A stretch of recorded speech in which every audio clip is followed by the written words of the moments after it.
पर खाने के तेलों की बातें की है और वो जो ब्यौरा है, समरी है, वो आपने भी सुनी होगी। आपकी क्या सेंस है, अगले 2 महीने, आने वाले 6 महीने कितने, क्या चेंजेस, क्या पैटर्न्स में डिफरेंसेस आप बनता हुआ देखेंगे? देखिए, आपने सारे गुरुओं का इंटरव्यू ले लिया, इंक्लूडिंग दुराब भाई। तो मेरा फॉर अ चेंज, मैं प्रोबेबली सुधाकर के साथ थोड़ा इत्तेफाक रखता हूं। और जहां तक पाम का सवाल है, सुधाकर ने बहुत अच्छा उस पॉइंट को कवर किया। So palm is pricing itself out. तो अगर सॉफ्ट ऑयल्स सब मतलब $1000 के नीचे बिक रहे हो, पाम $1000 के ऊपर हो, तो कहीं ना कहीं पाम की खपत में डेफिनेट हिंदुस्तान के अंदर प्रॉब्लम्स आएगी। और वो अपने दिखाई भी दे रहा है कि पाम का इंपोर्ट हिंदुस्तान में कम होने लगा है। और उसका रिएक्शन देखिए, कल मार्केट्स में दिखाई दिया कि एक दिन के अंदर $25 कल पाम ऑयल में निकल गए। तो मेरा तो ये मानना है कि आने वाले दिनों में पाम को थोड़ा और नीचे जाना पड़ेगा। मैं सुधाकर की बात से सहमत हूं कि $100 का शायद डिफरेंशियल ना भी रहे, पर $50-60 के डिफरेंशियल पे इसको आना पड़ेगा।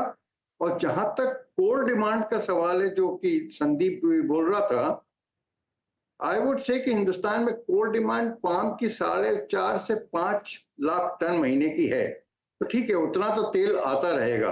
पर जो इंक्रीमेंटल डिमांड थी, जो नॉर्मल कोर्स में हम लोग करीब 8-1 लाख टन महीने का इंपोर्ट करते थे, तो वो जो एडिशनल डिमांड है वो सारी सनफ्लावर और सोया के ऊपर जा रही है। और जहां तक, पर एक चीज जरा हम लोगों को वॉच करने वाली है कि वर्ल्ड इस समय थोड़ा जियोपॉलिटिकल इश्यूज ज्यादा तकलीफ दे रही हैं। और आई वाज जस्ट रीडिंग कि मिडिल ईस्ट जो है वो ऑलमोस्ट 40% वर्ल्ड का ये क्रूड ऑयल सप्लाई करता है।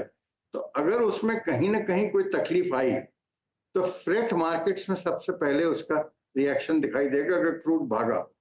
और सेकेंडली, हिंदुस्तान के अंदर ऑटोमेटिकली चूंकि रुपया कमजोर हो रहा है, तो अपना इंपोर्ट कॉस्ट भी थोड़ी बढ़ेगी इन एक्चुअल रुपी टर्म्स। तो ये चीज थोड़ी कंस्ट्रक्टिव है बाजारों के लिए। बट इंटरनेशनल मार्केट बहुत ज्यादा कहीं भाग जाए, मुझे नहीं लगता। इस लेवल से पाम को थोड़ा नीचे आना पड़ेगा।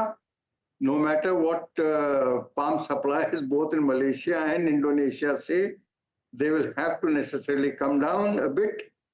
सोयाबीन की क्रॉप में कोई तकलीफ नहीं है, अवेलेबिलिटी में कोई तकलीफ नहीं है, सनफ्लावर की भी अवेलेबिलिटी में कोई तकलीफ नहीं है। तो मैं समझता हूँ, आई थिंक बाजार जो हैं साइडवेज ही रहेंगे विद स्लाइट लोअर जाने का बायस। बट जुलाई आते आते